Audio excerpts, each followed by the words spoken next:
Have you ever walked into a house you once called home, only to realize you were the outsider in someone else's plan? I drove 9 hours for Thanksgiving dinner, carrying pies, gifts, and hope. And within seconds of stepping inside, I learned my son and his wife were plotting my destruction. Before we continue, please subscribe to the channel and let us know where you are listening in the comments. The hallway smelled of roasted turkey, nutmeg, and pumpkin spice, everything that should have felt like comfort. I held a warm apple pie in my hands, wrapped carefully in a red check towel, the same way I had carried pies to school bake sales when Andrew was a boy. I wanted to surprise them. I imagined Clara, my daughter-in-law, opening the kitchen door with that polite smile of hers, Andrew hugging me and saying, "Mom, you made it." I pictured my grandchildren's laughter running down the stairs. That's what I thought was waiting for me. But as I reached the kitchen door, I froze. The door was slightly ajar. Behind it, voices slithered through the crack like smoke. Clara's voice, sharp, low, and dripping with venom. "Just one more week of tea," she hissed. "That's all it takes. Once she starts forgetting names, the doctor will sign the papers. She'll be officially incompetent, and the guardianship will be ours." A silence followed. Then Andrew's sigh, heavy, defeated. My own son's voice, weak, trembling. "Clara, are you sure? She's my mother. What if nothing?" Clara cut him off, her words slicing through the air. "Do you want to keep drowning in debt? Or do you want the farm? It's worth $2 million, Andrew. Do you think she'll live forever? Or are you too much of a coward to take care of your family?" The pie slipped from my hands before I could stop it. It hit the hardwood floor with a dull crash, the crust shattering, cinnamon and apple scattering like ashes. For a moment, I couldn't breathe.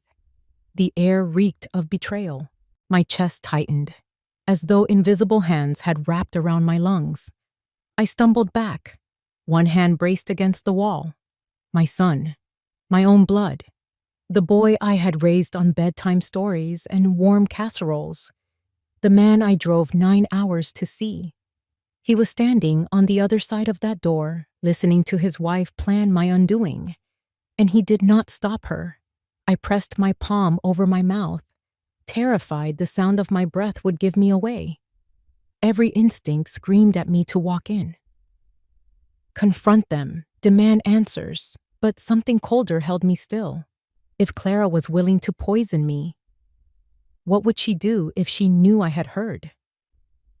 The kitchen smelled like roasted turkey, gravy simmering, pumpkin pies cooling on the counter. But to me, it stank of rot.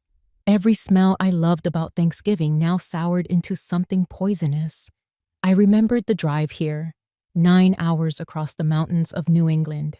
I had whispered to myself that this year would be different, that this would be the year Andrew and I put distance behind us, that Clara and I finally understood one another, that maybe, just maybe, I wouldn't spend Christmas alone. And here I was, barely a minute in the house, already shattered. From the kitchen, Clara laughed. Soft, cold, triumphant. By Christmas, she won't even remember her own name. By spring, we'll be the legal guardians of the farm. And then, freedom. Freedom. That was the word that broke me. She wanted freedom. From me. From the woman who raised her husband. From the very person whose land she was stealing. I backed away, one step, then another, until my heel hit the baseboard heater. My hands were shaking so badly I had to clutch the wall.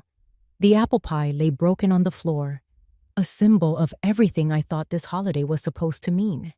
Family, togetherness, home. It was all a lie. And as I stood there, staring at the shattered pieces of what I had brought, one thought pierced through the fog of shock and pain. They weren't planning Thanksgiving dinner. They were planning my disappearance. The Vermont sun was low and golden that morning, pouring through the kitchen window of my old farmhouse. It bathed the wooden counters in light, the same way it had for decades. Outside, the maple trees were dressed in their last fire-colored leaves, as if the land itself had decided to put on its Sunday best for Thanksgiving.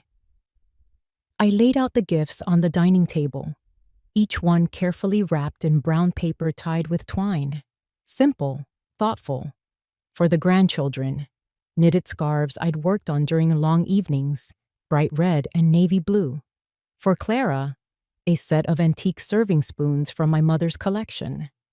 For Andrew, a first edition copy of The Old Man and the Sea I'd found at a used bookstore in Montpelier, because once, long ago, he had told me that Hemingway reminded him of his father. And then there was the pie. Apple, of course. Always apple. The recipe was older than Andrew himself. Flour, butter, cinnamon, apples from the orchard out back. That pie had been present at every holiday, every celebration, every time life tried to fall apart, and I needed something to hold us together. As I slid the pie into its carrier, I caught myself smiling. 9 hours of driving didn't scare me. Not when the prize waiting at the other end was family. I told myself, this year will be different. It had to be. The years had been rough since Richard passed. The house was too quiet, the winters too long. Holidays were the hardest. Just me, a single plate, a single chair by the fire. But this year, Andrew had invited me. Clara had even sent me a message. "We'd love to have you, Mom. The kids can't wait." I clung to those words like a lifeline. Maybe the past misunderstandings, the cold phone calls, the distance, they were all just bumps in the road. Blood is thicker than water after all, right? As I packed my suitcase, I tucked in Richard's old handkerchief, white cotton, with a tiny blue R embroidered in the corner. He had carried it in his breast pocket every Sunday. I told myself it was like bringing him along for the trip. He would have wanted to be there. He would have wanted to see the family he loved sitting around a table, together. I could almost hear his voice. "Marjorie, family's like a garden. You water it. It grows. You neglect it. It withers." I believed that. I had always believed that. I folded sweaters, wool socks, and my nicest cardigan into the suitcase. My hands paused on the photo frame that sat on the dresser. It was an old picture of Andrew as a boy, holding up a lopsided snowman we'd built together in the yard. His cheeks were red, his grin wide. Back then, he had looked at me like I was the center of his world.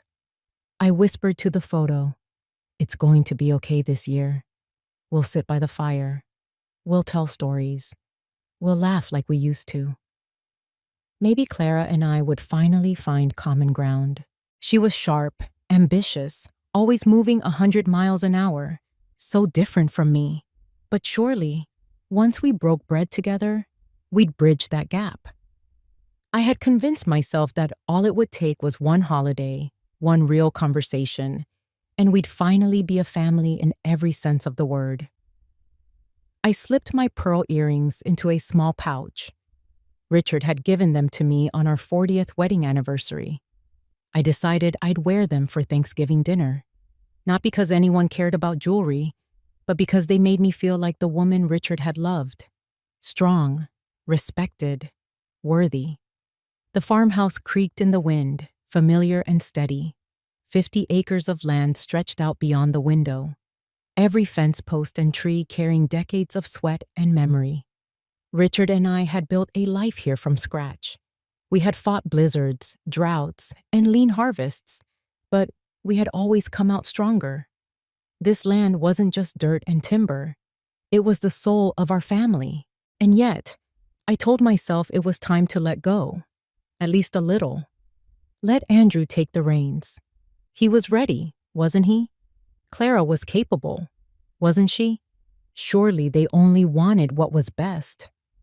Hope can be a dangerous thing, but in that moment, I clung to it like it was oxygen.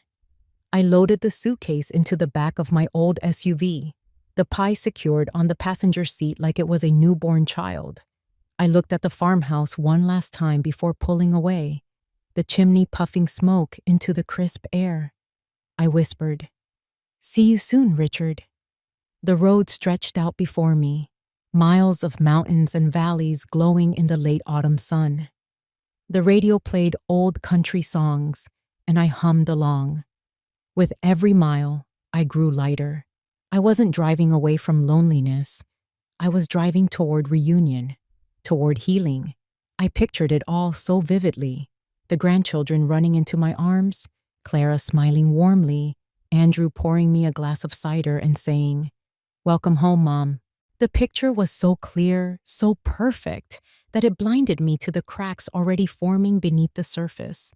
Because when you want something badly enough, you ignore the shadows in the corner. You tell yourself everything's fine. You believe in an illusion. And I believed, with all my heart, that this Thanksgiving would bring me home again. The drive stretched long and quiet. The kind of highway silence that makes you start talking to yourself just to hear a voice. I'd been on the road for 5 hours already, the pie still holding steady on the seat beside me. Vermont was fading behind in the rear view, the last ridges of the Green Mountains slipping into distance. Before we continue, please subscribe to the channel and let us know where you are listening in the comments. I pulled off at a rest stop somewhere in upstate New York, the kind with a gas station, a tired-looking diner, and vending machines humming in the corner. The wind carried a bite that cut through my wool coat as I walked inside. I ordered a cup of black coffee, just to keep myself sharp, and sat at a booth with cracked red vinyl. That's when my phone buzzed. Andrew. My heart jumped the way it always did when he called. I hadn't heard his voice in weeks, maybe months. I wiped my hands on a napkin and answered quickly. "Andrew, I'm halfway there," I said, smiling at nothing, just the sound of him. He laughed lightly, but it sounded strained. "Hey, Mom, you doing okay? How's the drive?" "Long," I admitted, "but worth it. I can't wait to see you all." There was a pause. Too long. Then his voice, softer. "Yeah, me too." Something in that "me too" didn't land right. It was thin, almost rehearsed. My coffee arrived, and I stirred it with the cheap plastic stirrer, trying to fill the silence. "Mom," Andrew said suddenly, his words tumbling fast. "You've been feeling all right, haven't you? I mean, sleeping okay? Not forgetting things, right?" The stirrer stopped in my hand. "Forgetting things? What are you talking about?" "Oh, nothing," he said quickly. But his voice cracked at the edges. "I just, you know, people your age, sometimes it happens. No big deal. I just want you to take care of yourself." "People my age," I repeated, letting the words hang. "Andrew Hale, if you're trying to say I'm losing my marbles, you've got another thing coming." He chuckled weakly, but it sounded more like a cough. No, I didn't mean it like that. I just mean, don't overdo it, okay? Don't stress about the trip. Clara and I can handle everything. You just rest. We've got it covered." Rest.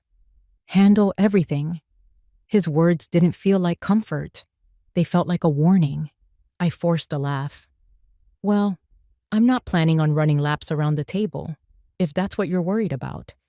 I'm driving. I'm eating. I'm bringing dessert. That's all the heavy lifting I need to do." Right. His voice faded for a second, like he'd covered the receiver. I thought I heard Clara in the background, a murmur I couldn't make out. Then Andrew came back, too chipper now, like he'd flipped a switch. "Okay, Mom, just wanted to check in. Drive safe. Don't push yourself." And then he was gone. The call had lasted 3 minutes, but it weighed on me heavier than the whole 5 hours of driving. I sipped my coffee, bitter and lukewarm, staring at the condensation sliding down the glass. Not forgetting things, right? What kind of son says that to his mother out of the blue? I told myself I was overthinking. He was just concerned, that's all. Maybe he'd read an article about dementia. Maybe he'd seen a neighbor struggling. People say awkward things when they're worried, but deep down, the words sat wrong, like a loose thread on a sweater. You tug a little, and suddenly the whole thing starts to unravel. I shoved the thought aside. I had always been sensitive, prone to reading too much into tone, pauses, silences. Richard used to tease me about it. You can sniff out a lie before a man even knows he's telling it. Maybe I was doing it again. Maybe Andrew's hesitation was nothing more than fatigue, stress, debt, the weight of 2 kids and a mortgage. Life had never been easy on him. Still, the image of Clara's face flickered in my mind. Her perfect smile, polished words, the way she never quite met my eyes. And now Andrew, calling to remind me that old age brings confusion, as if he was planting a seed. I shook my head hard. No, that was paranoia talking. I drained the rest of my coffee, bitter to the last drop, and slid out of the booth. The pie was waiting in the car, the gifts stacked neatly, my suitcase packed with hope. I told myself to keep my chin up, to keep the faith. Families stumble, but they come around. That's what I believed as I pulled back onto the highway. But somewhere in the pit of my stomach, a voice whispered, "The first crack has already shown." The sun was sliding lower, casting long shadows over the rolling hills of New England. My SUV hummed steadily along the interstate, the mountains painted in gold and rust. Maple leaves swirled across the road like embers from a dying fire.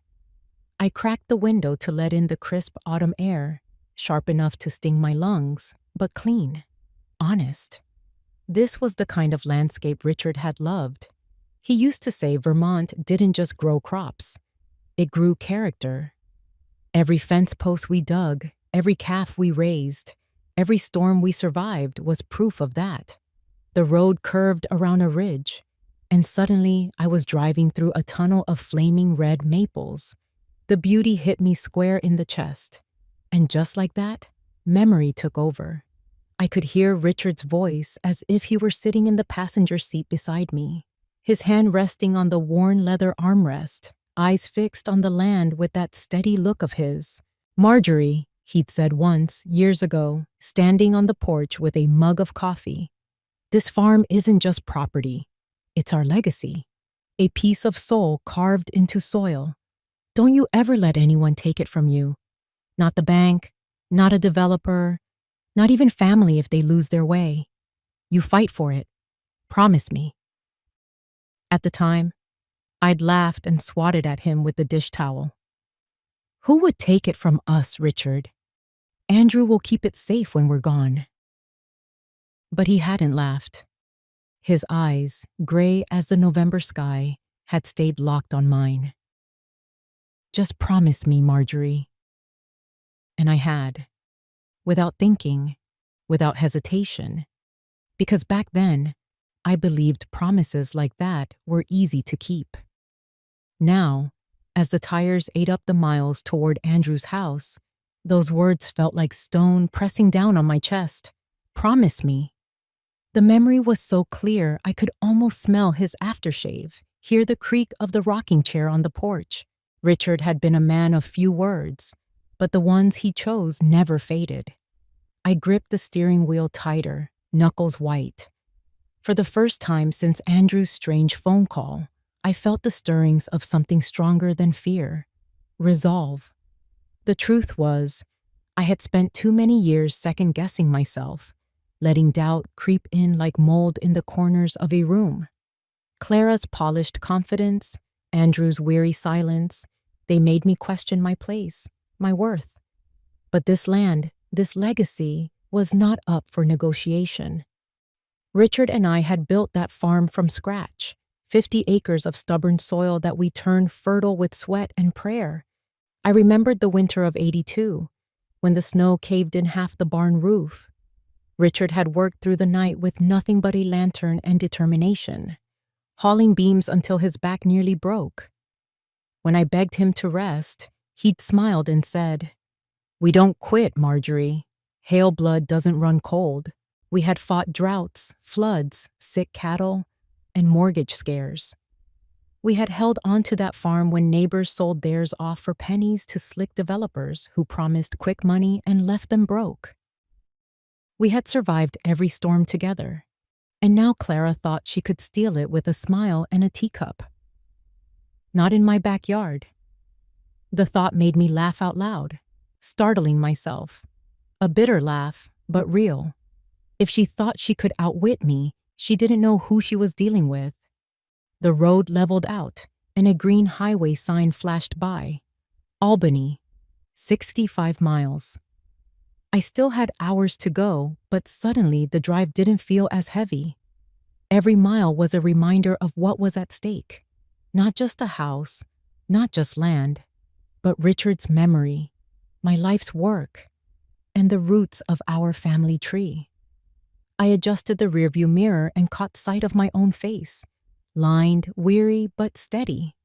My hair was pinned back in a neat bun, silver strands glinting in the light. Richard used to tease me. "You've got steel under all that lace."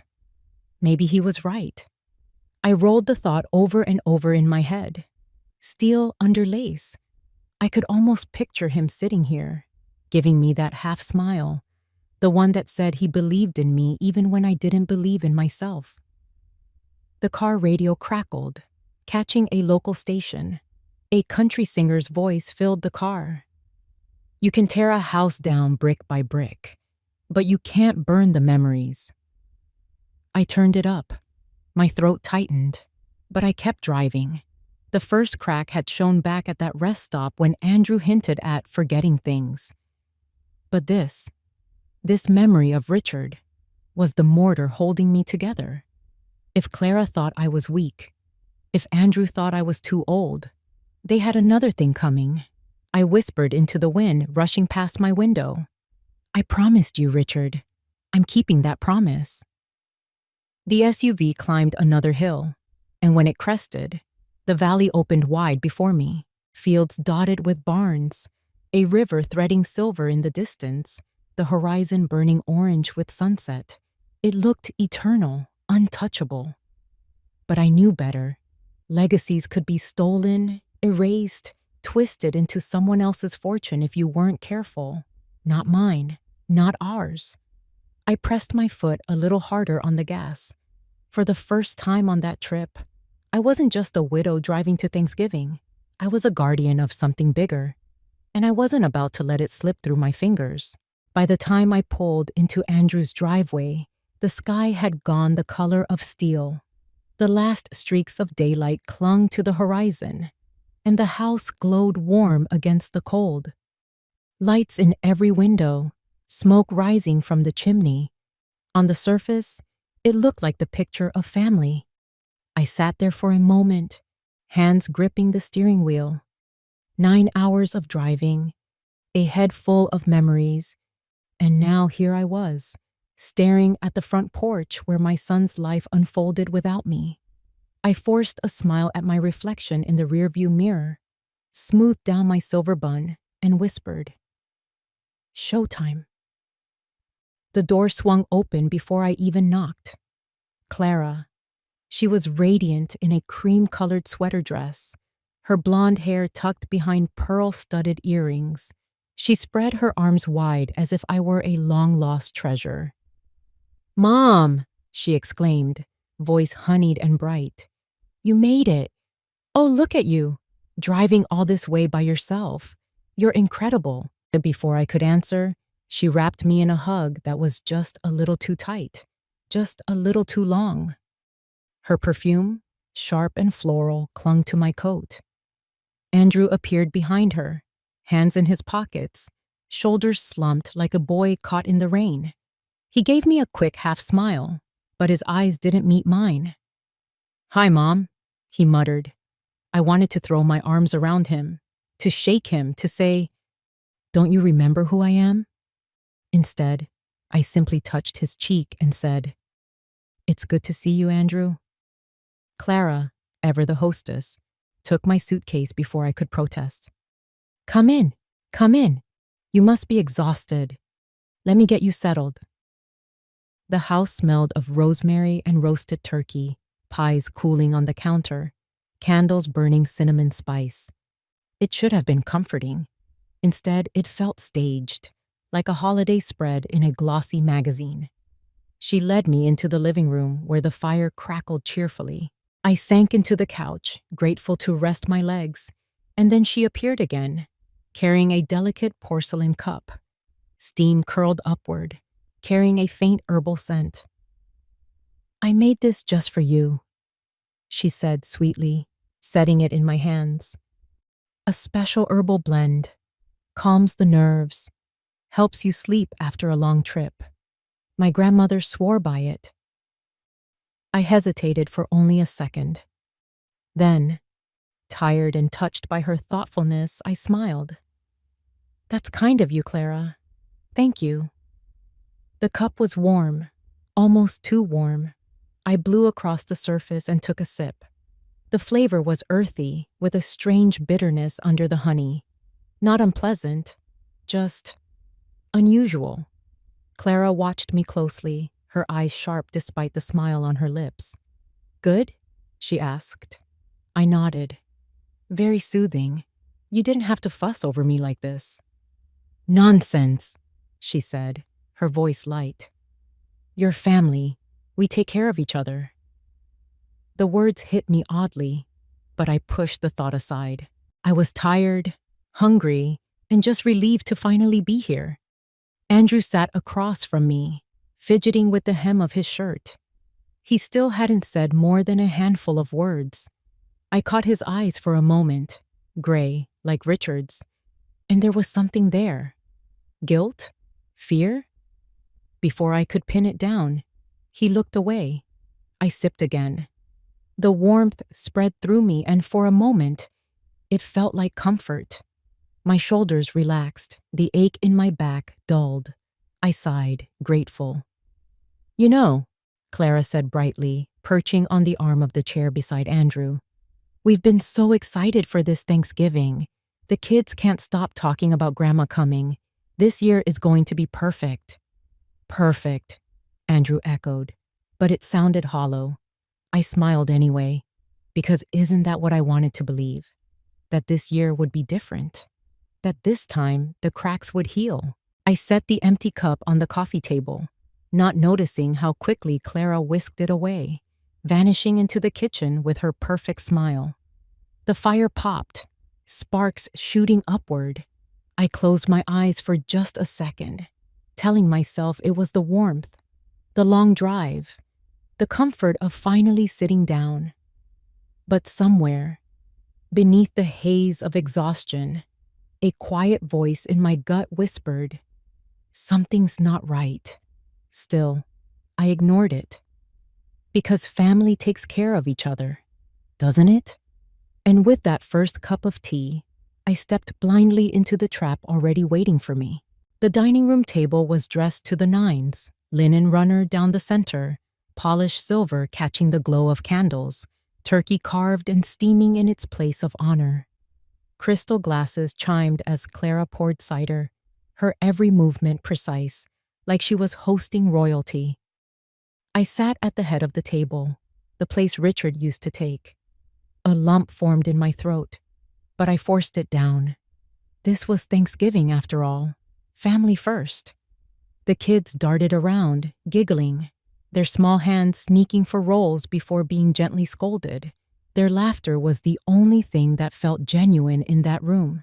Clara raised her glass, smiling wide. "To family," she said. "To family," Andrew muttered, eyes fixed on his plate. I lifted my glass, the cider cool against my palm. For a moment, I felt almost at peace. The warmth of the fire, the smell of roasted turkey, the sound of children's voices. It was everything I'd been craving. But then, the fog came. It started small, a buzzing in the back of my head, like static on a radio. My fork slipped against the plate, clattering louder than it should have. My hand trembled slightly as I reached for the cranberry sauce. Clara's eyes flicked toward me, quick, assessing. Then she leaned forward, her voice laced with just the right touch of worry. "Mom, are you all right? You look a little pale." I waved her off. "I'm fine, just a long drive." She tilted her head, smile fixed, but I could see the spark in her eyes. She was enjoying this. The kids asked me to tell a story, something about when their dad was young. I smiled, grateful for the chance to feel useful again. "Well," I began, "when Andrew was about 10 years old, he and his friend, what was his name?" The name vanished, just gone. A boy I'd known for years, in and out of my house, eating at my table. My mind was a blank slate. I stammered, laughed nervously. "Oh, that boy down the street, always getting into mischief." The table went quiet for a beat too long. Clara's hand flew to her chest. "Oh dear, that's so unusual, isn't it? Forgetting names like that. Maybe it's just the stress, or, well, age does creep up on us." She laughed lightly, but the sound was sharp. Andrew stabbed at his turkey, his jaw tight. He wouldn't look at me. I forced myself to keep going, cobbling together the story, but the words felt heavy, sticky. My thoughts moved through mud. The children laughed politely at the end, though I could tell the rhythm had gone flat. Heat rose in my face. My hands felt clammy.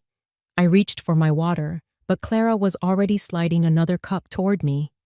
Tea, herbal, steaming. "Here, Mom, this will help. You'll feel better in no time." I hesitated. Just a heartbeat. Then, not wanting to make a scene, I lifted it and drank. The bitterness lingered on my tongue.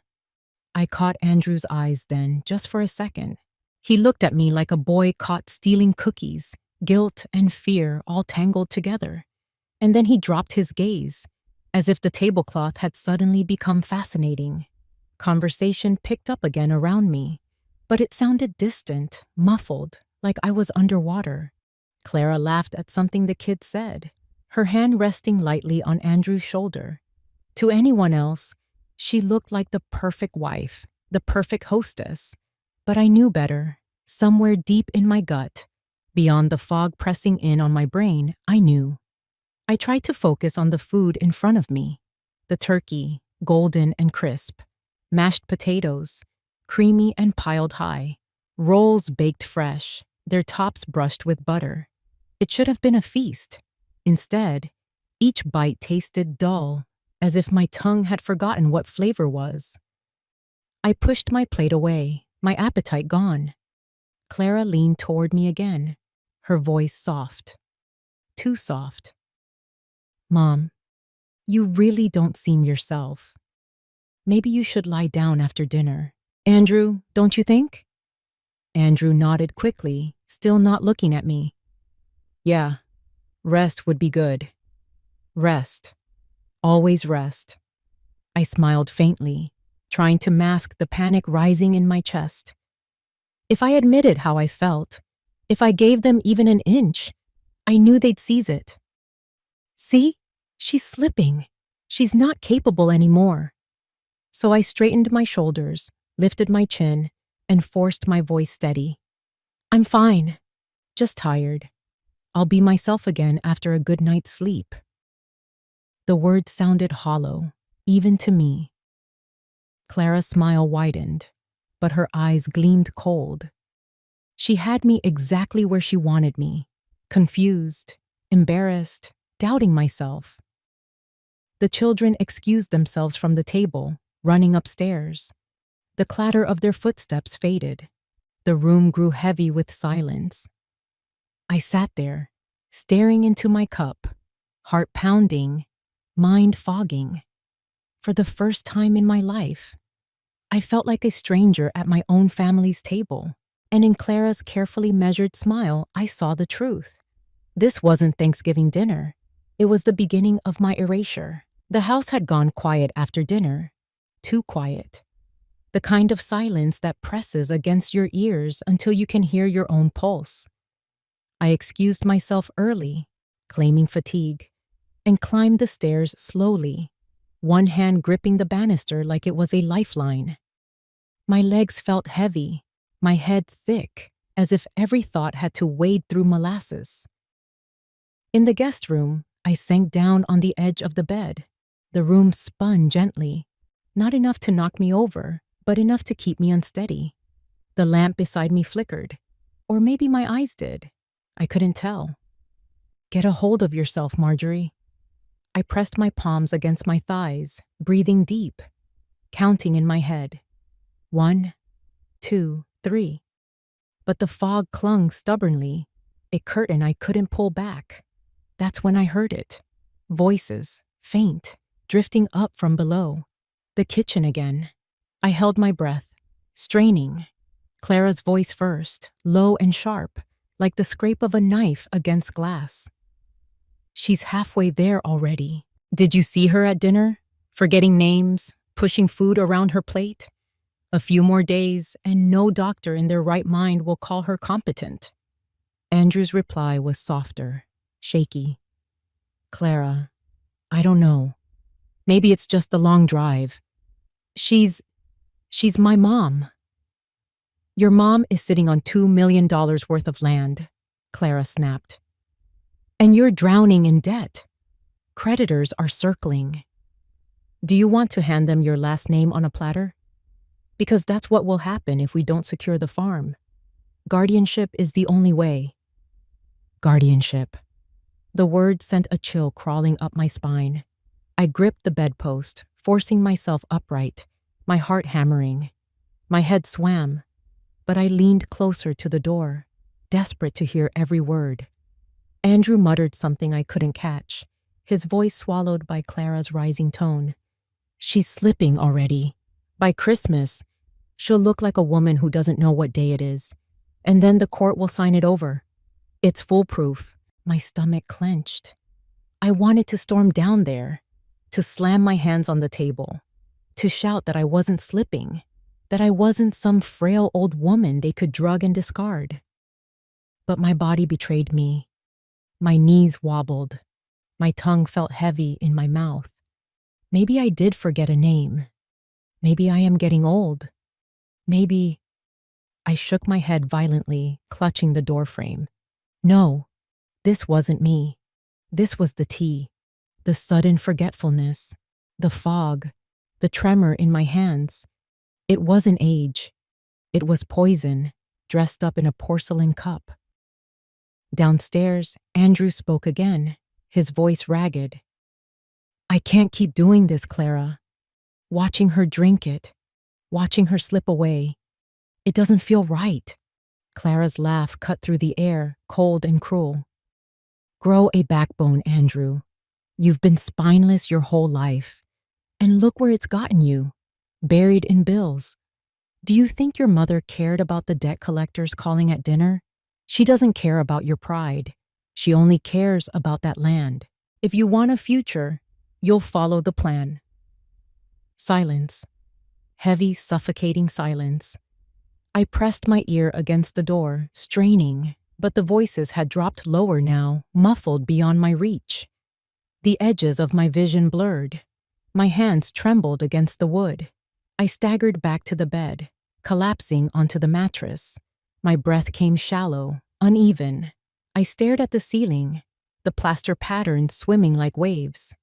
My mind screamed that I had to act, that I couldn't let them win. But my body felt anchored, heavy, like someone had filled my veins with lead. What if they're right? A small, traitorous voice whispered. What if you really are losing it? What if Richard's legacy is slipping through your fingers because you can't hold on anymore? I closed my eyes, fighting it. And in the darkness, Richard's voice returned, steady and clear. Don't you ever let anyone take it from you. Not even family if they lose their way. I clung to those words like a rope in a storm. I wasn't imagining this. I wasn't crazy. I had heard Clara's words, sharp as daggers. I had heard Andrew's silence, heavier than betrayal itself. My eyelids drooped, the fog pressing harder. My last thought before slipping under was a vow, whispered into the emptiness. They think I'm fading, but I'm still here, and I will not go quietly. The room tilted. The darkness deepened, and I sank into uneasy sleep, half certain I wouldn't wake at all. But I did. And when I opened my eyes, the first light of dawn spilled across the quilt. My body was weak, my mouth dry, but my mind was still mine. They had tried to erase me. They had failed. Morning light streamed through the curtains, thin and pale, like it was afraid to enter the room. I sat up slowly, my head heavy, my throat dry. My body felt like it had been wrung out and left in the sun to stiffen. Every joint ached, every thought sluggish. For a moment, panic clawed at me. What if this was it? What if the fog never lifted? What if I was already halfway to the shadow Clara wanted me to be? I forced myself to breathe. In, out, slow, steady. My phone sat on the nightstand. I reached for it with trembling hands, the screen glowing too bright. I scrolled through my contacts until I found the name that felt like salvation. Ruth Callahan. The call connected after 2 rings. Marjorie? Ruth's voice was sharp, clear as a bell, the same tone she had used in the courtroom years ago. Why are you calling so early? You sound terrible. I swallowed hard. I don't feel right, Ruth. Last night, I kept forgetting things. I felt dizzy, foggy, like I was losing my grip. Her silence on the other end was heavy, but not with doubt, with calculation. I could almost hear her brain turning. Tell me everything, she demanded. Start from the top. What did you eat? What did you drink? I rubbed my temple. Dinner was normal, turkey, potatoes, the usual. But Clara gave me this tea, twice. Said it would calm my nerves. Herbal, she called it. Describe it, Ruth snapped. Taste, smell, color, everything. It was bitter, I said slowly. Earthy. She sweetened it with honey, but the aftertaste stayed, kind of metallic almost. And she watched me drink it, like she was waiting for something. I heard Ruth exhale sharply, the sound of a woman who had just confirmed her worst suspicion. Marjorie, listen to me, and listen close. Don't drink another drop of whatever she gives you. Not tea, not water, not lemonade, nothing, you understand? My pulse spiked. You think? I don't think, Ruth cut in. I know. I've seen this before. Certain herbs, certain so-called supplements can mimic dementia, confusion, memory loss, even hallucinations if the dose is high enough. They'll make you look like you're slipping. And if you look like you're slipping, Clara has a case to file for guardianship. The word hit me like a hammer. Guardianship. She'd used it last night. Whispered to Andrew when she thought I was out of earshot. They're trying to erase me, Ruth, I whispered. My own son. Her voice softened for the first time. Andrew's weak, spineless, but this plan, this has Clara written all over it. Tears burned behind my eyes. I thought I was just tired. I thought maybe it was age catching up. But it's her. She's doing this to me. Exactly, Ruth said firmly. And that means you're not crazy. Do you hear me? You're not losing it. You're being poisoned. I clutched the phone tighter, as though her words could anchor me back to reality. What do I do? My voice cracked, smaller than I wanted it to be. You keep a sample, Ruth said without hesitation. Next time she makes that tea, don't drink it. Pretend if you have to. Pour it into a plant, the sink, anywhere. But save a bit. I'll have it tested. That's evidence. Evidence. The word tasted foreign but comforting, tangible, real. And Marjorie? Ruth's voice sharpened again. Don't let her see you doubt her. Act the part. Play the sweet, forgetful mother-in-law if you have to. But don't tip your hand. Predators get mean when they know they've been spotted. I wiped at my eyes with the corner of the quilt. You're coming, aren't you? Already packing a bag, she said. I'll be there by tomorrow morning. If I leave now, I can make it before lunch. You just hold steady until then. Can you do that? Hold steady. The words rooted me, steadied me like the banister on the stairs last night. Yes, I whispered. I can hold steady. Good, Ruth said. Because this isn't just about land or money anymore. This is about your life. And I'll be damned if I let Clara Hale write the ending to your story. The call ended, but her words lingered, strong enough to cut through the fog. I set the phone down, my hands still shaking, but my mind clearer than it had been in days. For the first time since stepping into this house, I felt the shift. I wasn't just a widow hoping for a peaceful holiday. I was a target in a war I hadn't chosen. And now, thanks to Ruth, I had a weapon. I stood, unsteady but upright, and walked to the mirror above the dresser. My reflection stared back. Lined face, silver hair pulled into a bun, eyes a little clouded, but still mine. They think I'm slipping, I told the woman in the mirror. But I see them. I see everything. The woman in the mirror didn't smile, but she didn't flinch either. I turned back toward the door, the taste of last night's tea still sour on my tongue. Clara thought she'd written the script, but she hadn't counted on Ruth, and she hadn't counted on me finding my footing again. The afternoon dragged on like a bad dream. Clara busied herself in the kitchen, humming cheerfully as though she hadn't spent the night plotting my disappearance. Andrew disappeared into his office, the sound of a keyboard clicking nervously through the thin walls.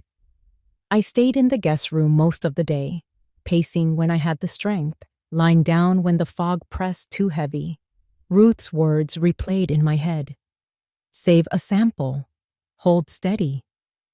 By late afternoon, I made my way downstairs, determined to keep up appearances. Clara was arranging flowers on the coffee table, yellow chrysanthemums in a vase polished to a shine. She glanced up with that dazzling smile. Feeling better, Mom? Much, I lied. A little rest was all I needed. She nodded, satisfied, and turned back to her flowers. That's when I saw it. A folder sat on the edge of the table, just close enough to read the header in bold letters. Petition for guardianship of an incapacitated adult. My stomach dropped. Clara must have caught the flicker in my eyes, because she snapped the folder shut with a sharp slap and tucked it under a magazine. Her smile didn't falter, but her voice lost its warmth. Why don't you go freshen up for dinner? We'll eat soon.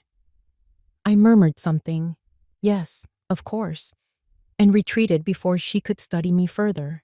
My heart pounded as I climbed the stairs. The image of that folder seared into my mind. It's real, not just whispers, not just poison in a cup. She's putting it in writing. She's building her case. By nightfall, I sat in the guest room with the lamp off, staring out the window at the yard below. Snow had started to fall, soft flakes settling on the porch rail. The house creaked with the weight of silence. Then came the knock. 3 soft raps against the door. Mom? Andrew's voice, low, tentative. I swallowed hard. Come in. He stepped inside, shoulders hunched, eyes darting like a schoolboy caught cheating. He closed the door behind him and leaned against it as if he needed it to hold him up. Mom, he whispered, I need to talk to you. I waited. His face crumpled.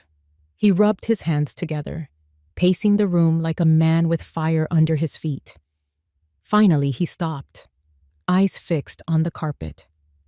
Clara, she has this plan. The tea, the doctor, the guardianship papers. She says if you look incompetent, the court will grant it. Once she has guardianship, she can sell the farm, pay off the debts, start fresh. My chest tightened, but my voice came out steady. And you? His head snapped up, shame written all over his face. I didn't want this, Mom. I swear I didn't. But the debt, it's drowning me. We're years behind. Credit cards, the mortgage, the kids' tuition. Clara said this was the only way, that it was for the family. For the family, I repeated, the words bitter on my tongue. By poisoning your own mother? He flinched, his lips trembling. I never touched it. I never made you drink. I didn't stop her. You didn't stop her, I echoed. Andrew, silence is the same as siding with her. You've stood by while your wife turned me into a patient on paper, while she turned my mind into her evidence file. He sank into the chair by the dresser, burying his face in his hands. I'm weak, Mom. Always have been. You know that. Yes, I said coldly. I know. For a moment, the room was thick with nothing but his ragged breathing and the howl of wind outside.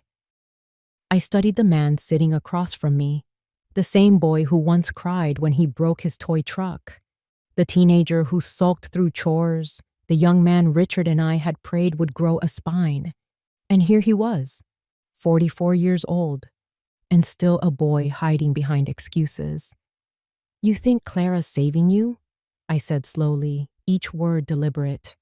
But she's not. She's saving herself. You're just collateral damage. Do you really believe once she's got the land, she'll still need you? He looked up, eyes wide, like I'd slapped him. Mom, I don't... Wake up, Andrew, I snapped. You're handing your family's soul to a woman who sees you as nothing more than a stepping stone, and you're letting her do it in my name.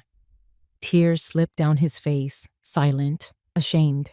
He shook his head like a man desperate to shake off chains. I don't know what to do anymore.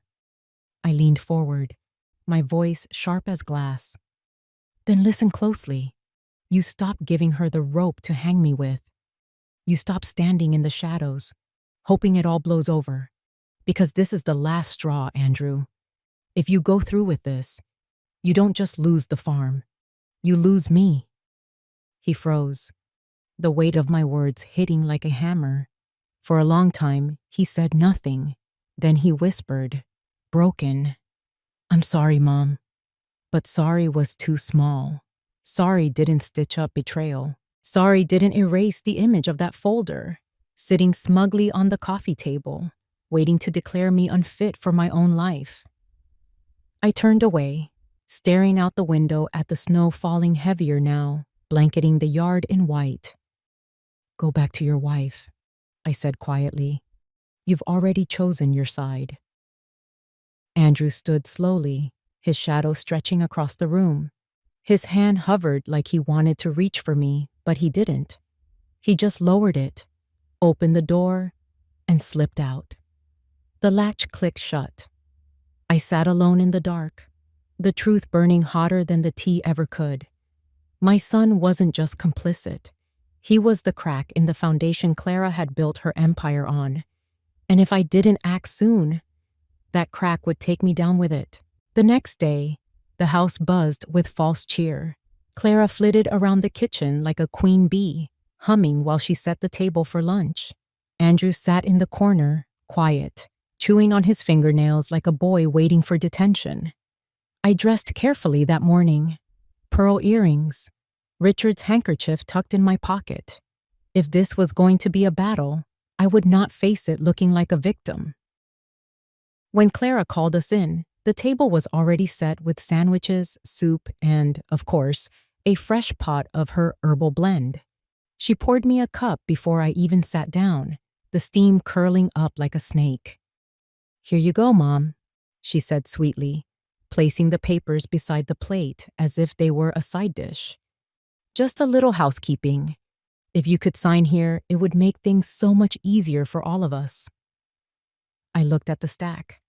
Legal documents, neat and crisp, the kind of thing most people would skim over in trust. But I knew better now.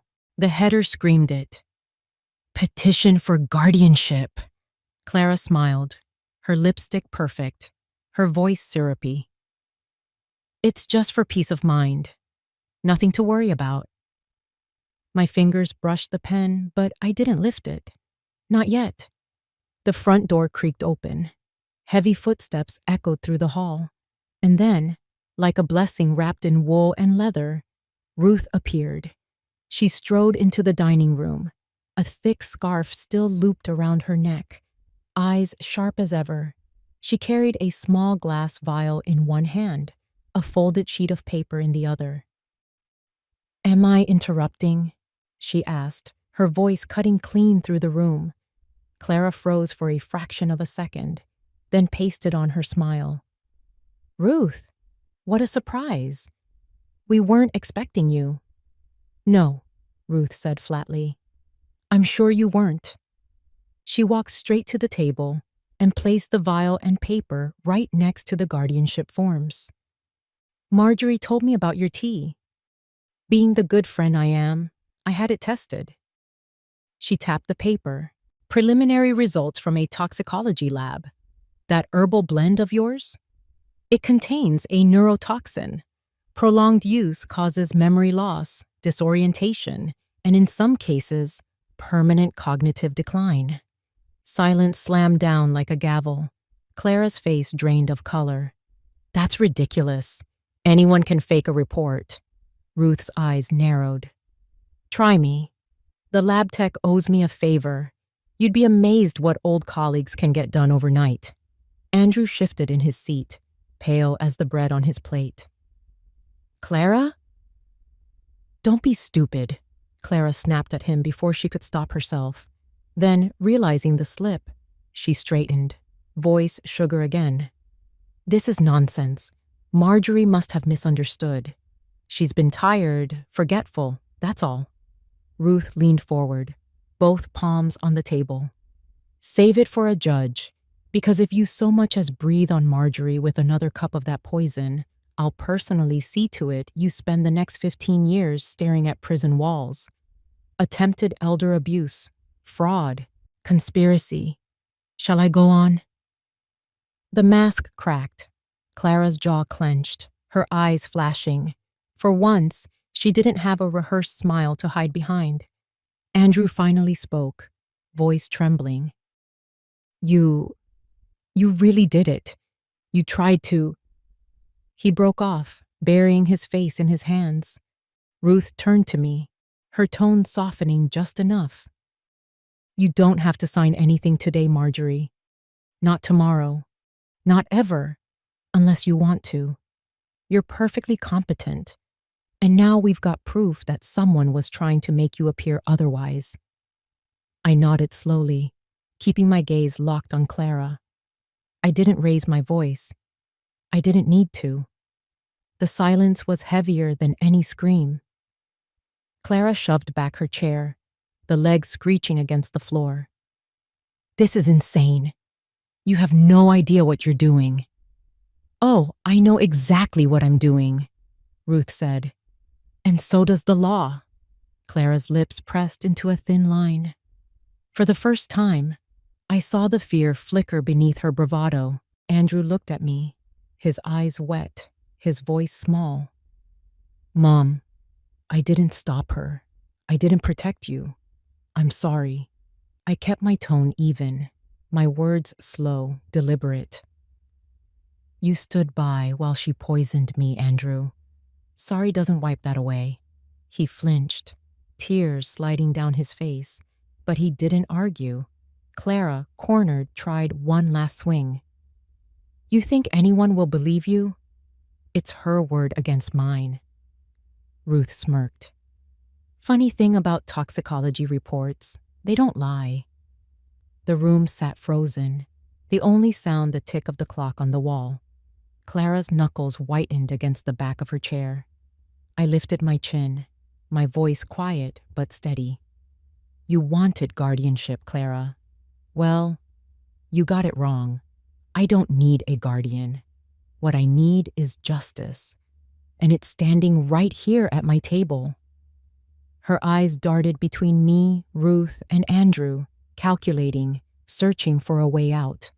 But for once, she found none. The balance of power had shifted. The hunter had become the cornered prey. And for the first time since stepping into that house, I felt the weight lift. The fight wasn't over, but the tide had turned. Isen, the house was still that night. Not peaceful, still, like the eye of a storm. Clara had retreated upstairs after Ruth's broadside at lunch, her heels clicking like gunshots down the hall before the bedroom door slammed. Andrew had been a ghost all afternoon, drifting room to room, staring at the floor. I sat in the study, the one room in this house that still felt like mine. Richard's old desk stood against the far wall, polished oak scarred with decades of bills and harvest plans. His leather chair creaked under me as I leaned back, the lamplight casting long shadows across the bookshelves. The fire burned low, crackling softly. In the quiet, I heard the sound of hesitant footsteps. Andrew stood in the doorway, eyes red, shoulders hunched. He looked less like a man of 44 and more like the boy I used to scold for leaving his muddy boots on the rug. "Mom," he whispered. "Come in," I said. My voice was even, almost too even. He closed the door behind him, lingering by the edge of the rug like he wasn't sure if he had permission to cross. I gestured to the chair across from me. "Sit." He obeyed, folding into the chair like a man carrying too much weight. For a long time, neither of us spoke. The only sound was the hiss of the fire and the faint tick of the clock. Finally, I broke the silence. "Clara will be gone by morning." His head jerked up. "What?" "You heard me," I said. "She has 24 hours to pack her things and leave this house. Divorce papers and a restraining order will follow. I won't allow her to set foot on this land again." He shook his head, stunned. "Mom, that's justice," I cut in. "You stood by while she poisoned me, Andrew. You let her turn my own mind into a weapon against me. You think I'm going to let her keep circling like a vulture?" His face crumpled. "I didn't know what to do." "Doing nothing is still a choice," I said sharply. "And it's the one you made." The words landed heavy, and he bowed his head. "I'm sorry. God, I'm so sorry." I studied him, the boy I had raised, the man Richard and I had poured our lives into. Sorry doesn't fix what's broken. But I'm not here to damn you, Andrew. I'm here to give you a road back. Whether you walk, it is up to you. His eyes lifted, wet with shame. "What do you mean?" I leaned forward, my elbows on Richard's desk. "You're done here. You'll leave the farm. You'll find honest work, real work, something with your hands, something that doesn't involve Clara's schemes or easy money. You'll start over from scratch and maybe, just maybe, you'll find your backbone along the way." He stared at me, stricken. "You're kicking me out." "I'm giving you a chance," I corrected. "A hard chance, because I can't trust you here, not now. You need to prove yourself somewhere the stakes aren't this high. I'll cover one last debt. The most dangerous one. The one that would ruin you if I didn't. That's my final gift as your mother. After that, you're on your own." Tears slid down his face, and he didn't bother to hide them. "You're cutting me off." "No, Andrew. Clara cut you off. She cut out the man you could have been, and you let her. I'm just forcing you to face the mirror she smashed." He buried his face in his hands, his shoulders shaking. I don't know if I can do it. You can, I said firmly. You have to. Hail blood doesn't run cold, remember? Your father used to say that. He believed it. Now it's time for you to prove him right. He looked up, broken but listening. You want forgiveness? I asked. Earn it. Not from me, not yet. From yourself. Go work until your hands bleed.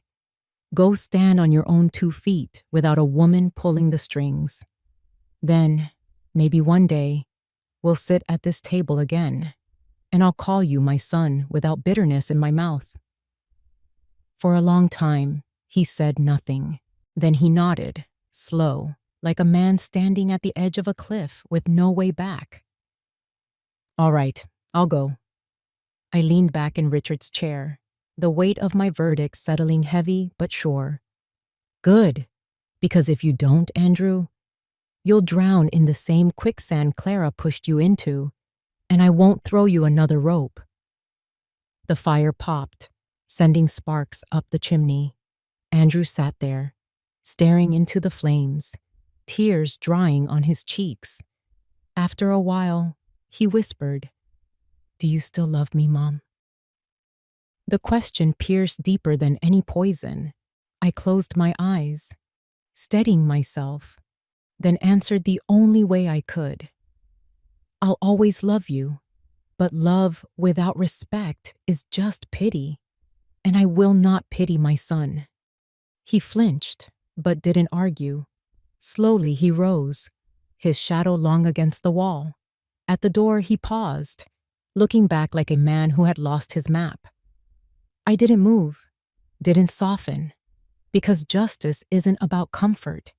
It's about truth. And tonight, truth was all I had left to give. 6 months later, spring rolled into Vermont like a hymn.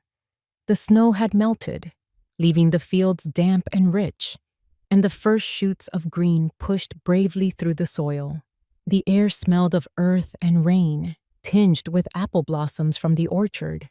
I walked the path along the pasture with Ruth at my side, both of us bundled in light jackets against the lingering chill. She leaned on her cane more these days, but her eyes were still sharp, her voice steady as ever. "You look better," she said, glancing at me out of the corner of her eye. "Stronger. Color's back in your cheeks." "I feel better," I admitted. "Clearer, like the fog finally burned off." She nodded. "It did, because you fought through it. Don't forget that." We reached the old barn, its roof patched after a rough winter, and stood watching a group of local kids plant rows of seedlings in the freshly tilled soil. Their laughter rang across the field, bright and unburdened. "That community garden idea of yours," Ruth said, "might be the best thing you've ever done with this place. You've turned the land into more than just inheritance. You've made it alive." I smiled, watching a little girl carefully pat dirt around a tomato sprout. Richard would have liked it. He always said the land wasn't just ours. It belonged to the future. Ruth chuckled. "He'd be proud you didn't sell it to the first developer flashing cash." I thought of Clara then, her cold eyes, her sharp smile. She was gone now. Papers signed, lawyers involved. Her name scrubbed from our lives like chalk from a board. She hadn't gone quietly, of course. But once the toxicology results and Ruth's testimony were in play, she folded fast. Self-preservation had always been her true loyalty. And Andrew, back at the farmhouse, a letter waited on the desk. I had already read it 3 times, each word sinking into me differently. "Mom, I've been working at a carpentry shop in Albany. The pay is honest, the hours long. My hands are blistered, but for once I sleep at night. I know I don't deserve your forgiveness. Maybe I never will. But I wanted you to know, I'm trying. I'm sorry for what I let happen. I'm sorry for letting her speak louder than my own conscience. I don't expect you to open the door again. I just wanted you to know that I finally stood up on my own 2 feet.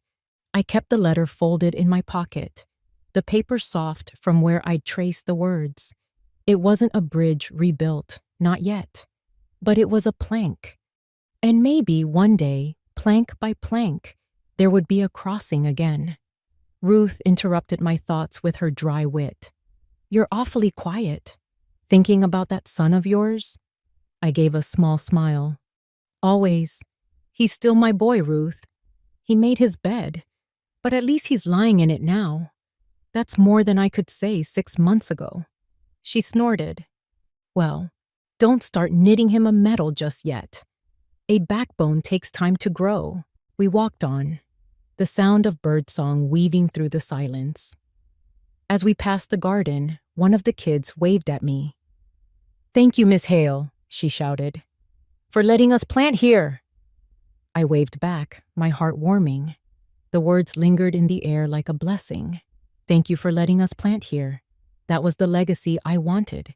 Not court papers, not signatures forged in poison, but life sprouting from the soil. Community, continuity. At the edge of the pasture, Ruth stopped, leaning on the fence rail. "You know, Marjorie, not everyone gets to walk away from something like that with their head held high. You didn't just survive, you set the record straight." I breathed deep, the clean air filling my lungs. "I didn't do it alone. You were the voice in my ear when I thought I was losing my mind." "Damn right," she said, smirking. "But don't give me too much credit. You're the one who refused to go quietly." I laughed, the sound surprising me with its ease. For a long moment, we stood together in silence, watching the children laugh in the dirt, the crops taking root, the hills stretching endless in the distance. The farm was alive again, and so was I. When we turned back toward the house, the sun was breaking through the clouds, spilling light across the fields. I stopped, taking it in. 6 months ago, I had walked into this house carrying a pie and hope, only to hear whispers of my erasure. Today, I walked the land carrying clarity, with the whispers silenced, the truth standing tall. I had not only protected the farm, I had protected myself, my dignity, my voice. And as the spring breeze brushed my face, I whispered into it the words I had once promised Richard. I kept it safe. For both of us. The land didn't answer, but it didn't need to. The roots beneath my feet had already heard, and I knew deep in my bones that I was finally free. If you enjoyed this story, please like the video, subscribe to the channel, and comment 1 below. If not, feel free to comment 0 so we know and can improve future videos. To hear the next story, click the box on the left. Thank you for watching.